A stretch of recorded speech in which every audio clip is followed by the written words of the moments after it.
आप सभी पत्रकार साथियों का मैं पुणे के इस कांग्रेस मुख्यालय में स्वागत करती हूं। आज भारतीय राष्ट्रीय कांग्रेस के सभी बड़े नेता, राष्ट्रीय प्रवक्ता इस समय देश के हर राज्य की राजधानियों में और महत्वपूर्ण शहरों में प्रेस वार्ता कर रहे हैं, जिसके तहत मैं आज यहां पर आपके बीच आई हूं। केंद्र की भाजपा सरकार अपने 10 साल के कार्यकाल की रिपोर्ट देश के सामने रखने में विफल हो गई है, डर रही है। लेकिन भारतीय राष्ट्रीय कांग्रेस ने 10 साल अन्याय का काल, 10 साल अन्याय काल के नाम से ये पुस्तिका जारी की है। पूरे आंकड़े, पूरी देश की सच्चाई इस पुस्तिका में है। आज भारत की राजधानी दिल्ली में जब मैं आपसे बात कर रही हूं, देश का अन्नदाता, देश का किसान एक बार फिर सड़कों पर आने को मजबूर हुआ है। देश के किसान की मांग क्या है? वायदा तो था ना आपका प्रधानमंत्री जी कि 2022 तक किसानों की आय दुगनी होगी। सच्चाई यह है कि किसान की प्रतिदिन आय मात्र 27 रुपया है। वायदा तो ये था प्रधानमंत्री जी आपका और भाजपा का कि आप एमएसपी पर, न्यूनतम समर्थन मूल्य पर कानून लाएंगे। वायदा तो आपका ये था कि किसानों का आप कर्ज माफ करेंगे। वायदा तो आपका ये था कि आप किसानों की आत्महत्याओं को रोकेंगे।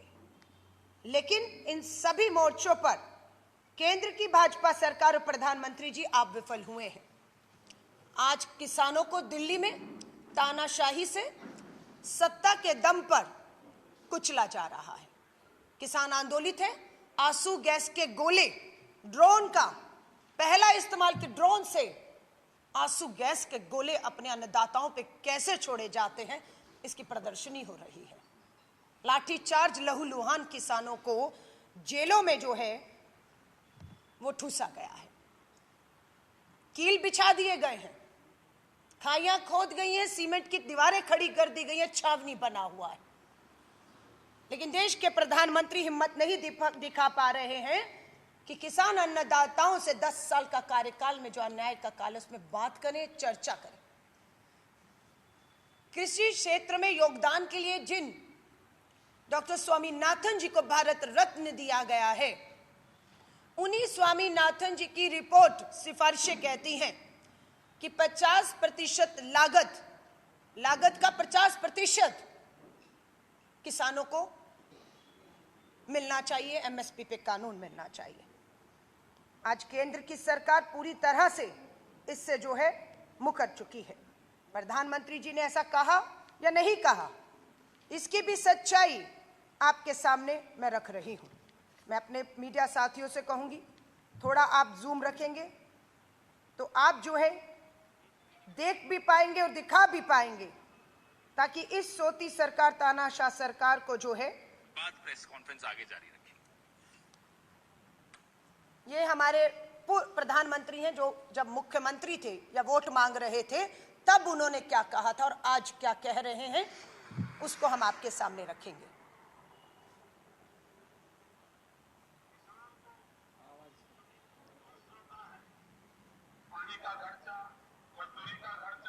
माइक है हमारे पास है?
कह दें कि ये देश के प्रधानमंत्री जी मैं नहीं हूं, जो कंज्यूमर अफेयर कह दें कि उन्होंने ऐसा कहा ही नहीं।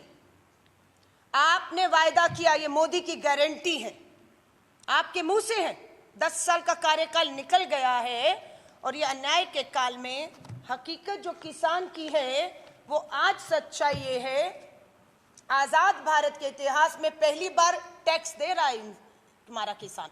आजादी के इतिहास में पहली बार किसान टैक्स दे रहा है।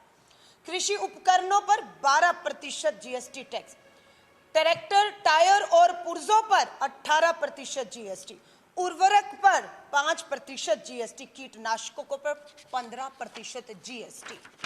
ये है प्रधानमंत्री जी गारंटी नहीं, आपके जुमले, और जिसका शिकार आज हमारा अन्नदाता और किसान आत्महत्याएं करने पर मजबूर है, कर्ज में डूबा हुआ है। हम पूछते हैं भाजपा सरकार से, क्या ये सच है कि नहीं? 3 जुलाई 2016 को केंद्रीय कृषि और किसान कल्याण मंत्रालय ने आरटीआई के माध्यम से हमें यह जवाब दिया है। यह जवाब ये कहता है कि लागत पे 50% एमएसपी लागू करना संभव नहीं है। तारीख है, लिखित में कृषि मंत्रालय का जवाब है, भाषणों में वोट के लिए एक चीज, लिखित में दूसरी चीज, कि यह संभव ही नहीं है, हो ही नहीं सकता। फरवरी 2015 में मोदी सरकार ने एफिडेविट दिया है। फरवरी 2015 में कोर्ट में एफिडेविट देते हुए सरकार ने फिर यही कहा है कि यह संभव नहीं है। देश जानना चाहता है कि पहली वो कौन सी सरकार थी जिसने फसलों पर एमएसपी देने की शुरुआत की। सब जानते हैं वो कांग्रेस की सरकारें थी जिन्होंने फसलों पर एमएसपी देने की शुरुआत की। स्वामीनाथन का गठन रिपोर्ट का हमने किया, हमारे कार्यकाल में हुआ, हमने इसकी तरफ बढ़ना भी शुरू किया और देना शुरू किया। लेकिन भाजपा और मोदी जी के जुमले और भाषणों में हम पर हमले किए गए। 70,000 करोड़ का कर्ज हमने किसानों का यूपीए सरकार में माफ किया था। हकदार था वो, कोई एहसान नहीं किया, हकदार था। संसद में सवाल पूछा गया कि मात्र पिछले 5 सालों में पूंजीपति मित्रों का कर्ज कितना माफ हुआ है। लिखित में जवाब मिलता है 10 लाख करोड़ मात्र 5 साल में पूंजीपति मित्रों पर जो कर्ज था वो माफ किया गया है। हिंदी वाली मैं और कुछ तथ्य और आंकड़े आपके सामने पेश कर रही हूं। मेरी हिंदी की प्रेस रिलीज देखिए, ये आप इसको संभाल लीजिए। सच्चाई ये है कि आज देश में 15 करोड़ किसान परिवार हैं। 15 करोड़। आज उनके साथ अन्याय हो रहा है। हम देश को चाहते हैं कि इस अन्नदाता का साथ दीजिए। अगर ये अन्नदाता हताश, निराश होकर अपनी फसल, अपने हल चलाना छोड़ दे तो 140 करोड़ का भारत भूखे मरने पर आ जाएगा। 140 करोड़ का पेट पालने का काम ये अन्नदाता और ये किसान कर रहे हैं। आज इनके शांतिपूर्ण हो रहे आंदोलन को दिल्ली में एक तानाशाह क्रूरता से कुचला जा रहा है। बेरोजगारी की बात करें, महंगाई की बात करें, आप सब जानते हैं कि महंगाई ने और बेरोजगारी ने खासतौर से 45 साल के रिकॉर्ड तोड़ दिए हैं। आजादी से लेकर, पहली सरकार से लेकर 2014 तक की सरकार में देश पे कुल कर्ज था 50 लाख करोड़ के करीब। मात्र पिछले 10 साल में ये कर्ज देश पर 50 लाख करोड़ से 173.3 173 लाख करोड़ पहुंच चुका है। दुगना नहीं, 3 गुना हो गया है। पूरी आजादी से अब तक जो कर्ज था उसका 3 गुना कर्ज आज हमारे देश के ऊपर चढ़ चुका है। भूख और कुपोषण में वृद्धि हुई है। ग्लोबल हंगर इंडेक्स के आंकड़े बताते हैं कि 125 देशों में भुखमरी में भारत 111 नंबर पर खड़ा हुआ है।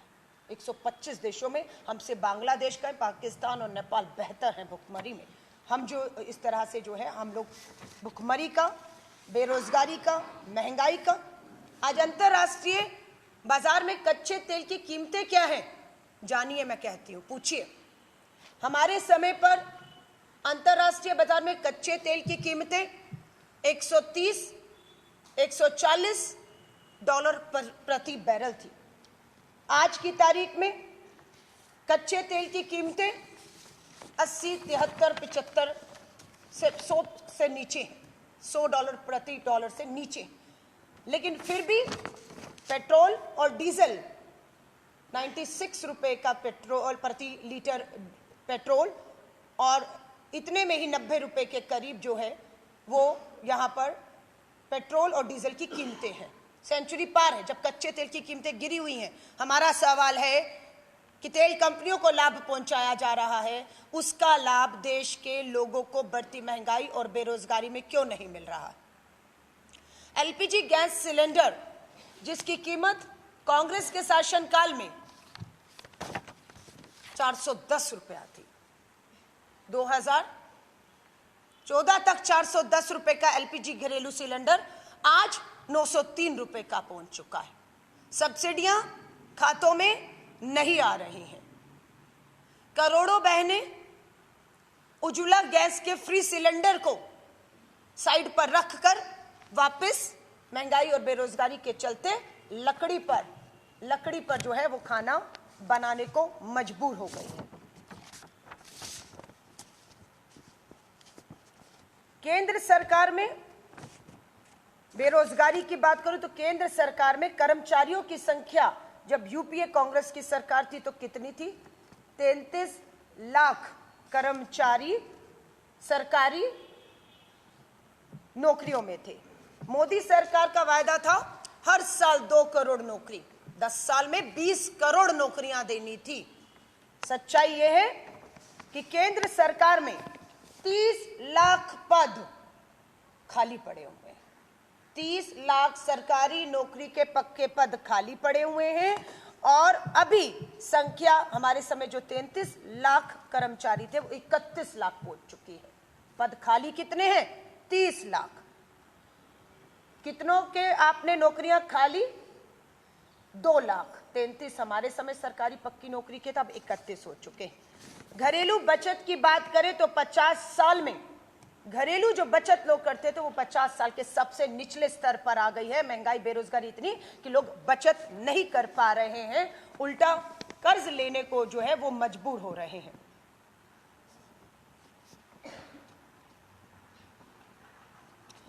सार्वजनिक क्षेत्र के बैंकों का एनपीए 7 गुना बढ़ गया है। जो कर्ज बैंकों से लिया, जो डूब गया। हमारे समय पर 2004 से 14 तक 8 लाख करोड़ था ये एनपीए सार्वजनिक बैंकों पर, और अभी ये 8 लाख से 5 के बीच 2014 से 23 के बीच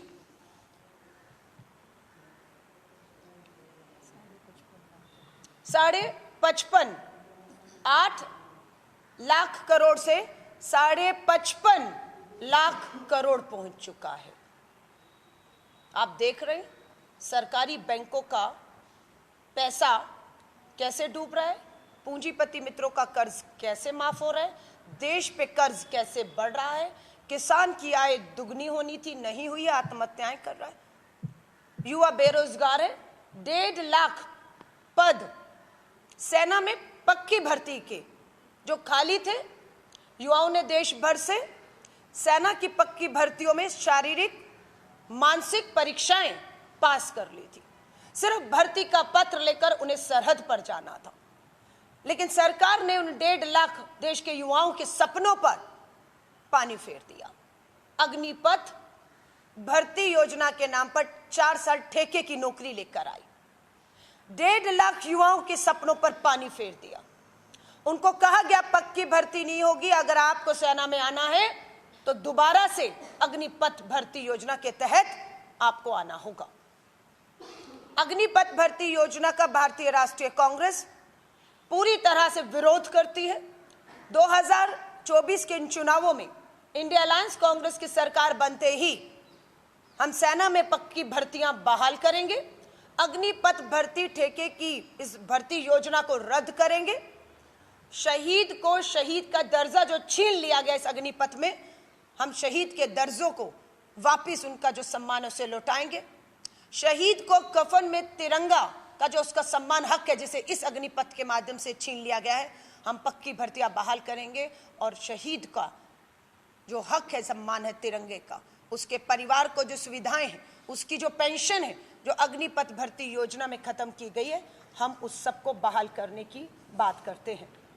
कांग्रेस ने यह साफ कर दिया है कि भारतीय राष्ट्रीय कांग्रेस 2024 में सरकार बनते ही न्यूनतम समर्थन मूल्य MSP कानून लाएगी, सेना की पक्की भर्तियां लाएगी, महंगाई और बेरोजगारी की राहत के लिए हम इस देश में जो भाजपा का कुशासन है, संवैधानिक संस्थाओं को जो कुचला जा रहा है, आज अभी इस समय जब मैं आपसे बात कर रही हूं, ब्रेकिंग न्यूज है, सुप्रीम कोर्ट ने केंद्र सरकार की जो आनाकानियां थी इलेक्टोरल बॉन्ड को लेकर, उस पे अपना फैसला सुना दिया है, जिसका भारतीय राष्ट्रीय कांग्रेस स्वागत करती है। सुप्रीम कोर्ट ने आदेश दिया है इलेक्टोरल बॉन्ड जो है उसकी जानकारी इन चुनावों से पहले, 2024 के चुनावों की घोषणा से पहले चुनाव आयोग को वेबसाइट पे डालनी होगी। इसे जो गुप्त रखने की बात थी कि इलेक्टोरल बॉन्ड में कौन कंपनी किस पार्टी को किस मकसद से कितना चंदा दे रही है और बदले में वो सत्ता से क्या लाभ ले रही हैं कंपनियां, इसकी जानकारी गुप्त रखी जाएगी। आज सुप्रीम कोर्ट का धन्यवाद करते हैं, ये लोकतंत्र में बहुत बड़ी जीत है। सुप्रीम कोर्ट का फैसला आ चुका है, ये लोकतंत्र के एक एक मतदाता का जानने का हक है कि जो पार्टी उसके बीच में आ रही है उसको फंडिंग कौन कर रहा है, किस मकसद से कर रहा है और उसको क्या लाभ मिलता है। जल्द ही हम उम्मीद करते हैं चुनाव आयोग बिना किसी अब दबाव के सुप्रीम कोर्ट के इस फैसले को लागू करते हुए किस पार्टी को किसने कितना चंदा दिया और उसे कितने लाभ राजनीति सत्ता से मिले हैं, क्योंकि MSMEs छोटे कुटीर लघु उद्योगों को बर्बाद कर दिया गया। सारी देश की PSUs कहें, संपत्तियां कहें, एयरपोर्ट कहें, रेलवे कहें, खदानें कहें, पोर्ट कहें, अपने पूंजीपति मित्रों को सौंपकर पूरा धारावी का आपका रीडेवलपमेंट जो स्लम्स का है सब एक पूंजीपति मित्र को सौंपा और छोटे कुटीर लघु उद्योगों को बर्बाद करने का काम किया गया है। चुनाव आयोग जल्द करेगा, ये उम्मीद करते हैं। 24 के चुनाव की तरफ बढ़ रहे हैं, सवाल उठ रहे हैं कि चुनाव आयोग कितना निष्पक्ष रहेगा इन पूरे 2024 के चुनावों में। 90 करोड़ से अधिक लोग अपना वोट करेंगे, उन्हें हक है जानने का कि मैं जिसे वोट कर रहा हूं क्या मेरा वोट उसे कोई ही जा रहा है या नहीं जा रहा है। वो ये बात सवाल चुनाव आयोग से पूछ रहा है, ये विश्वास चाहता है चुनाव आयोग से, लेकिन चुनाव आयोग दबाव में है। कांग्रेस पार्टी पिछले 5 महीनों से और इंडिया अलायंस के दल लिखित में मुख्य चुनाव आयुक्त से समय मांग रहे हैं मिलने का कि देश चुनाव की तरफ जा रहा है, मतदाताओं में कुछ लोकतंत्र में सवाल है, उनके जवाब मिलने चाहिए, हमें समय दीजिए। चुनाव आयोग पे क्या दबाव है, क्या मजबूरी है कि वो देश की सबसे बड़ी पार्टी, सबसे बड़ा विपक्ष का एक समूह आपसे 5 महीनों से समय मांग रहा है और आप समय देने से, उनका सामना करने से, उनके सवालों के जवाब देने से आप बच रहे हैं। ये लोकतंत्र में क्या हो रहा है, क्या कारण है, ये पूछना चाहिए चुनाव आयोग से। लोकतंत्र है, सवाल होने चाहिए। 5 जजेस की बेंच का फैसला आया था कि मुख्य चुनाव आयुक्त पर सत्ता सरकार का कोई दबाव नहीं होना चाहिए। उस दबाव से बाहर लाने के लिए 5 जजेस की बेंच का फैसला आया था। फैसला यह था कि चुनाव आयुक्त और 2 सदस्यों की नियुक्ति अब अकेली सरकार नहीं करेगी। इसकी नियुक्ति अब एक पैनल करेगा। उस पैनल में कौन होगा? देश के प्रधानमंत्री होंगे, नेता विपक्ष होंगे और मुख्य न्यायाधीश चीफ जस्टिस ऑफ इंडिया होंगे। 3 लोगों का पैनल। सबको मंजूर था, लेकिन 400 सीटों का दावा करने वाली केंद्र में बैठी भाजपा सरकार ने सत्ता और बहुमत संख्या के दम पर इस फैसले को ही पलट दिया। 150 सांसद, पहली बार आजादी के इतिहास में हुआ होगा, संसद के इतिहास में, कि एक ही बार में 150 सांसदों को संसद से निलंबित कर दिया, बाहर कर दिया और फैसले लेकर आ गए कि हम ऑर्डिनेंस और कानून ला रहे हैं। मुख्य न्यायाधीश को मुख्य चुनाव आयुक्त की नियुक्ति से बाहर कर दिया गया और फैसला अब 2:1 से, सत्ता के 2 और 1 विपक्ष का। और नए चुनाव आयुक्त कौन होगा? इन चुनावों से पहले उसकी बैठक प्रधानमंत्री जी के घर में 4 दीवारी में ठीक उसी तरह हो गई जिस तरह से ठीक तालेबंदी के बीच में बिना लोकतांत्रिक चर्चा के, बिना संसद भवन सदन बुलाए चर्चा किए कृषि कानून थोप दिए थे। ठीक उसी तरह तानाशाही से, संख्या बल से इस देश के लोकतंत्र को, संविधान को, संवैधानिक संस्थाओं को कुचला जा रहा है। भारतीय राष्ट्रीय कांग्रेस पूरी तरह से सड़कों पर है।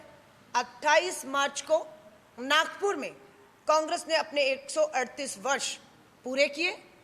हम हैं तैयार, हम के नारे के साथ हम मैदान में हैं उस दिन से।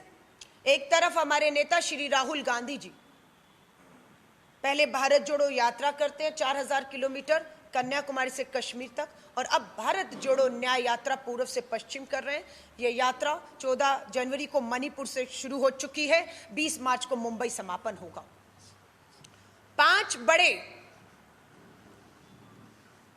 बड़े स्तंभ पे ये खड़ी है यात्रा। पहला नारी न्याय, दूसरा युवा न्याय, तीसरा भागीदारी न्याय, चौथा कृषि न्याय और 5वां श्रमिक न्याय।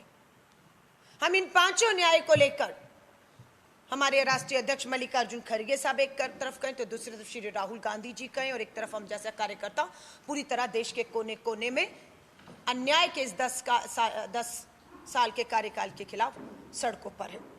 जब हम भागीदारी न्याय की बात करते, क्योंकि मैंने युवा न्याय की बात की, मैंने कृषि न्याय की बात की, मैं श्रमिक न्याय की अगर बात करती हूं तो हम मनरेगा के अपने मजदूर भाई बहनों की बात करते हैं। मनरेगा का बजट कम कर दिया गया है। 100 दिन का जो हमारा वायदा था काम का, आज का जो 60,000 करोड़ का बजट है वो 30 दिन का भी काम उपलब्ध कराने में पर्याप्त नहीं है। बजट सिर्फ 30 दिन का भी काम, वायदा 100 दिन का था। भागीदारी की अगर हम बात करते हैं तो राहुल गांधी जी कांग्रेस संकल्प कर रही है, सत्ता में आते ही देश भर में जातीय जनगणना हम करवाएंगे, जो हर 10 साल में होनी थी। पिछली जातीय जनगणना कांग्रेस के शासनकाल में हुई, उसके बाद भाजपा पिछले 1 दशक से सत्ता में बच रही है, जातीय जनगणना नहीं हो रही। हमारा यह वायदा है, हम जातीय जनगणना कराएंगे। जिसकी भी इस देश में 140 करोड़ में जिसकी जितनी आबादी, उसका उतना हक सरकारी नौकरियां हो या कहीं पे भी बनता है। वो एससी है, वो एसटी है, वो दलित है, वो आदिवासी है, वो ओबीसी है, वो जनरल कैटेगरी में भी हर धर्म हर जाति के लोग हैं। जिसकी जितनी आबादी, उसका उतना हक होना चाहिए। इसी को लेकर हम भागीदारी के अंतर्गत जा रहे हैं। महिला कांग्रेस की राष्ट्रीय अध्यक्ष बने हुए मुझे अभी 1 महीना हुआ। इस 1 महीने में मैं लगभग 16 राज्यों से होकर आ रही। देश में पूरी तरह माहौल भाजपा की तानाशाह कुशासित सरकार अन्याय के खिलाफ खड़ी हो चुकी है। महंगाई, बेरोजगारी की बात करें, नारी न्याय के तहत अब तक अगर मैं 16 राज्यों से आई हूं तो आपके महाराष्ट्र, मुंबई में भी हमने नारी न्याय सम्मेलन किया और आज पुणे में भी मैं आई हूं तो आपकी प्रेस वार्ता के बाद हमारी नारी न्याय सम्मेलन है। नारी न्याय सम्मेलन के तहत हमारा आर्थिक न्याय पर चर्चा होगी कि हम इतनी बढ़ती महंगाई और बेरोजगारी में आर्थिक न्याय के तहत क्या रोजगार के संसाधन घर में बैठी बहनों को भी दे सकते हैं कि वो इस अर्थव्यवस्था में अपना योगदान दे सके, घर बैठे काम करें और अपना कुछ योगदान करें, महंगाई बेरोजगारी से लड़ पाए। आर्थिक सशक्तिकरण के बाद सामाजिक सशक्तिकरण की भी बात कर रहे हैं। आज शोषण कहें, बलात्कार कहें, लगातार इस सरकार में बढ़े हैं और ऐसा नहीं है अपराधी सत्ता में भागीदारी है। ब्रजभूषण शरण हो भाजपा का सांसद, कुलदीप सिंह सेंगर भाजपा का विधायक, संदीप सिंह भाजपा का मंत्री, ये सारा पोस्टर बताता जब हम नारी न्याय की बात करते हैं, केंद्र में देश के प्रधानमंत्री, केंद्र में देश के प्रधानमंत्री हैं, बेटी बचाओ का नारा देते हैं, पर जिनके साथ निजी तस्वीरें और मुलाकात है वो कौन है? वो प्रधानमंत्री जी के वाराणसी संसदीय क्षेत्र में बीएचयू में पढ़ने वाली आईआईटी की छात्रा का सामूहिक बलात्कारी है।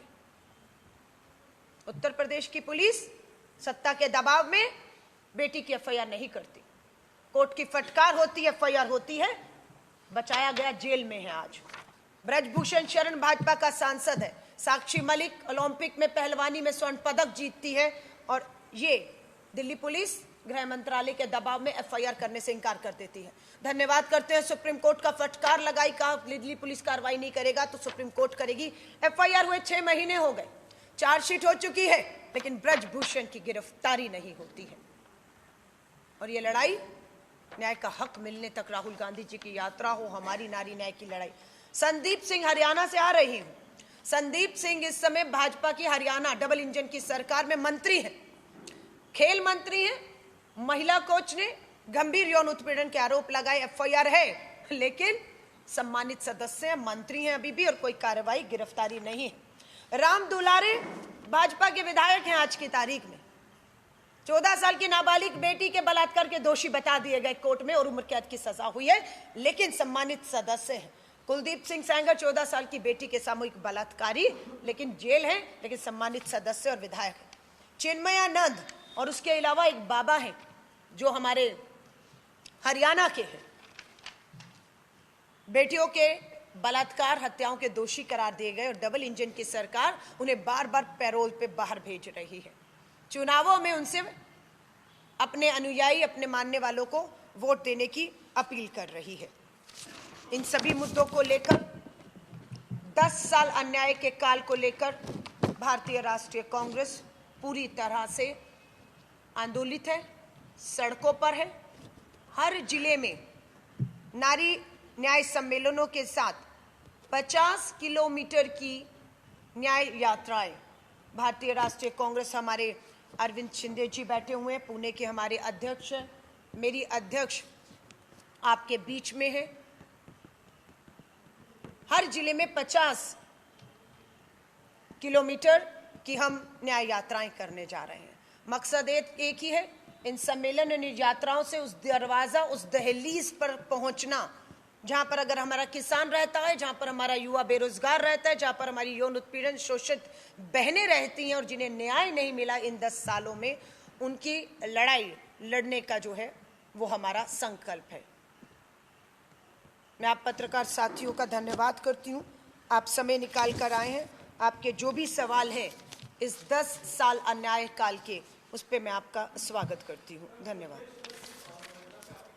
कौन सा वाला, कौन सी घटना?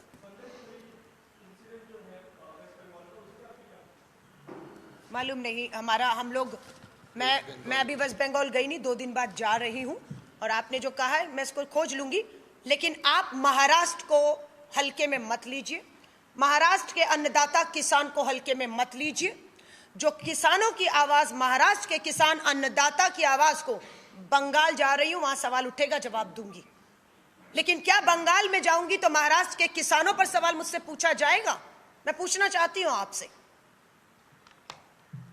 ये भाजपा कर रही है, असली मुद्दे से भटकाकर अपने आप को, अपने 10 साल के कुशासन, अपने 10 साल की डबल इंजन की सरकारों को बचाकर सवाल वो पूछ रही है जो उनका कवच बन रहे हैं, उन्हें बचाने के इन सवालों के जवाबों से बचा रहे हैं। बिल्कुल वहां जाकर जवाब दूंगी। धन्यवाद।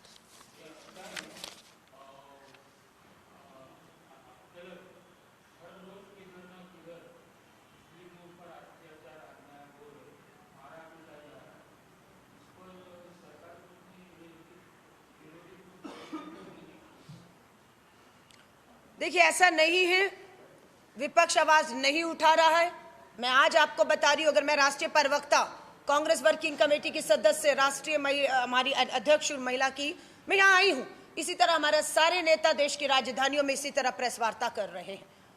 हम प्रेस वार्ता कर रहे हैं, आप दिखाएंगे, आप नहीं दिखाएंगे। आप सवाल क्या करेंगे, हम क्या बात करेंगे, आप क्या छापेंगे। ये लोकतंत्र में हो रहा है, इसलिए आपको दिख नहीं रहा है कि अल्पसंख्यकों की बात हो। अल्पसंख्यकों में खाली मुस्लिम्स की बात नहीं है, क्रिश्चियंस भी हैं और भी हैं। सब पर हमला, इस संविधान पर हमला है। इस संविधान में जो बराबरी का हक अधिकार हर एक को मिला, ये उस पे हमला है। आप कह रहे हैं अल्पसंख्यक मुस्लिम समुदाय पर हमला है, मैं कहती हूँ ये देश के संविधान पर, बराबरी के हक अधिकारों पर, सुरक्षा पर हमला है। ये सरकार हर मोर्चे पर फेल हुई है। धन्यवाद।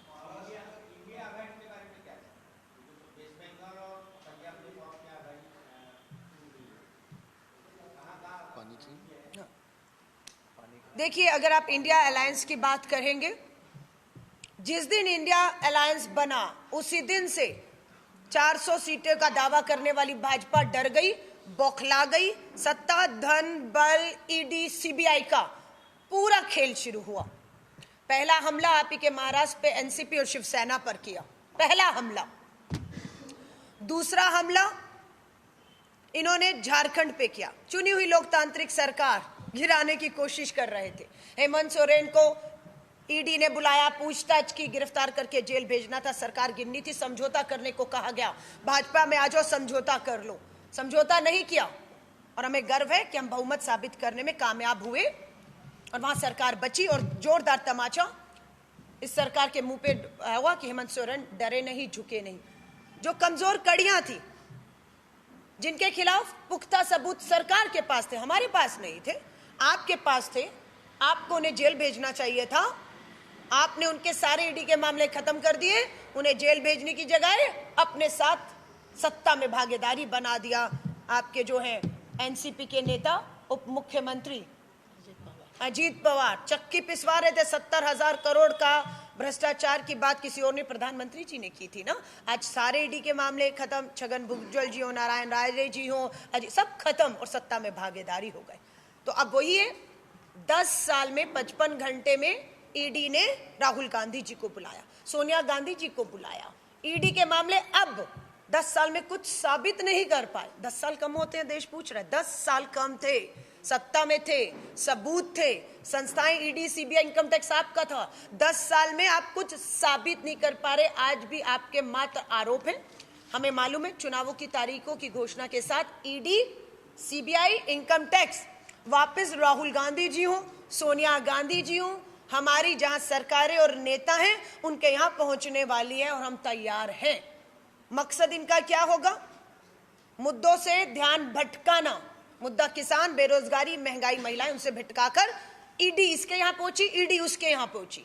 ईडी ने ये आरोप लगाए, ईडी ने वो आरोप लगाए। ईडी घंटों बिठाएगी हमें। ईडी हमारे चुनाव प्रचार का समय जो है, एक तरफ प्रधानमंत्री जी रैली करेंगे, दूसरी तरफ हमारे बड़े नेताओं को ईडी सम्मन भेज के घंटों बर्बाद कर रही होगी। हमारे जो खाते हैं हमें मालूम है सील किए जाएंगे। एडीआर का सर्वे बताता है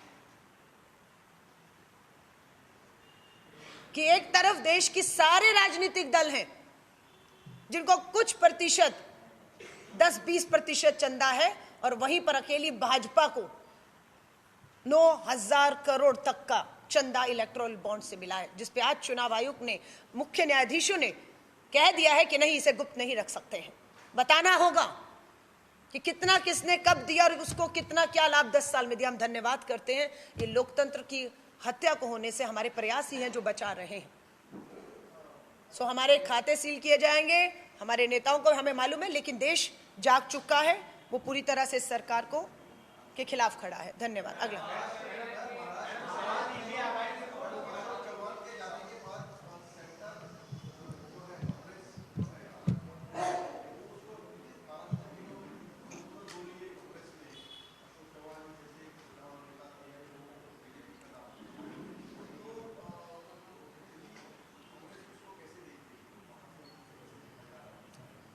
देखिए, अशोक चौहान जी पूर्व मुख्यमंत्री रहे, सत्ता से बाहर हुए तो भाजपा आ गई। हमारे मुख्यमंत्री थे, आरोप भाजपा लगा रही थी उनके खिलाफ भ्रष्टाचार के, ठीक उसी तरह जिस तरह से अजीत पवार, छगन भुजबल, अजीत पवार सबके खिलाफ लगा रहे थे। बोला पुख्ता सबूत है, ईडी सीबीआई की जांच होनी थी। हमें नहीं मालूम, हमारा नेता है, मुख्यमंत्री था, गलत किया नहीं किया। आज आप सत्ता में हैं, डबल इंजन की सरकार चला रहे, संस्थाएं आपकी जांच करिए, अगर दोषी है जेल भेज दीजिए। लेकिन नहीं, दो ही आपके पास रास्ते होते हैं आपकी फाइलें दिखाकर भ्रष्टाचार की। या तो आपको कहा जाता है जेल जाएंगे या भाजपा में आएंगे, तो उन्होंने जेल जाने की बजाय भाजपा में जाना चुना। लेकिन हमारे बहुत से नेता हैं, डीके शिव कुमार उप मुख्यमंत्री हैं आपके कर्नाटक के, भ्रष्टाचार के झूठे आरोप लगाए, जेल भेजे गए। पी चिदम्बरम साहब पर झूठे आरोप लगाए गए, जेल भेजे गए। 10 साल में कुछ साबित नहीं हुआ। भाजपा के सामने घुटने नहीं टेके, ना राहुल गांधी टेक रहे हैं, ना सोनिया गांधी टेक रहे हैं, ना कांग्रेस टेक रहे हैं। और आज हम मजबूती से लड़ रहे हैं। जेल जाने से हेमंत सोरेन भी नहीं डरे और हम लड़ रहे हैं। लेकिन जितने भ्रष्टाचार दी थे, जिनके खिलाफ सबूत थे, इंक्लूडिंग आपके अशोक चौहान जी, समझौते कर गए। जेल जाना चाहिए था उन्हें तो, लेकिन भाजपा।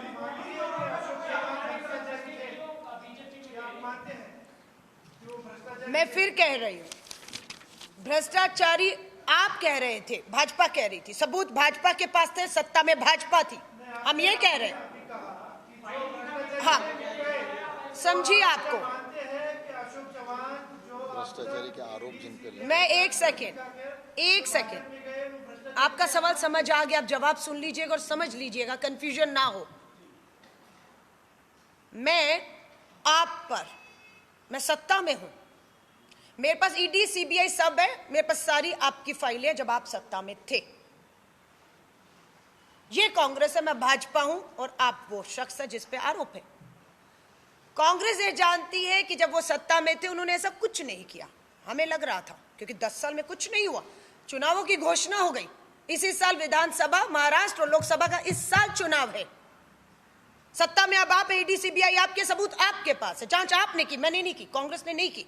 ना कांग्रेस सत्ता में है, ना जो कांग्रेस कर सकती है, लेकिन आपने की। और आपको पता है वो भ्रष्ट है। आपको हमें बताना था, जेल भेजना था, हम पार्टी से निकालते। लेकिन आपने क्या कहा, आपने उसे सजा नहीं दी, झूठे आरोप लगा के बैकडोर पर बार्गेन करते रहे। आप उन्हें जेल भेजते, हम पार्टी से निकालते, हम उनकी सदस्यता रद्द करते। लेकिन आपने ऐसा नहीं किया, आपने पिछले दरवाजे से उनसे बार्गेन कर लिया, उनको जेल जाना चाहिए था। आप के सबूत बता रहे हैं, आप सत्ता में, लेकिन आपने उन्हें भाजपा में शामिल कर दिया और सबके ईडी सीबीआई के केस खत्म कर दिए। ये समझौते की राजनीति इस देश में हो रही है। ये सरकार भ्रष्टाचार से नहीं लड़ रही, ये भ्रष्टाचारियों का साथ लेकर लोकतंत्र की हत्या कर रही है। धन्यवाद। मैं माफी चाहूंगी अपने पत्रकार साथियों से। ये भारतीय राष्ट्रीय कांग्रेस की प्रेस वार्ता है, ये पुणे जिला कांग्रेस की प्रेस वार्ता नहीं है। और मैं किसानों के राष्ट्रीय मुद्दों पर, महाराष्ट्र के किसानों के राष्ट्रीय मुद्दे पर, न्यूनतम समर्थन मूल्य, उनकी डबल आय, उनकी आत्महत्याएं होती, उनके कर्ज, उन पे लगा हुआ जीएसटी हटाने के लिए आई हूं। मैं निवेदन करती हूं, प्रेस कॉन्फ्रेंस बहुत होंगी, पत्रकारों को सवाल करने के मौके कम से कम कांग्रेस ने 10 सालों में दिए हैं, प्रधानमंत्री जी ने आपको नहीं दिए। इसके हमें दुख है कि 10 साल में इस लोकतंत्र में देश के प्रधानमंत्री एक भी प्रेस वार्ता करके आपके सवाल नहीं ले पाए। इसलिए आपके मन में बहुत सवाल हैं, सत्ता से पूछना चाहते हैं, प्रधानमंत्री से पूछना चाहते हैं, लेकिन कांग्रेस की छोटी सी कार्यकर्ता भी अगर दिल्ली से आकर प्रेस कॉन्फ्रेंस कर रही है तो निवेदन करती है कम से कम मुद्दों से मत भटके। मुद्दा आज हमारा अन्नदाता और किसान है, बेरोजगारी, महंगाई है, महिलाएं। धन्यवाद, बहुत बहुत धन्यवाद मेरे पत्रकार साथियों का।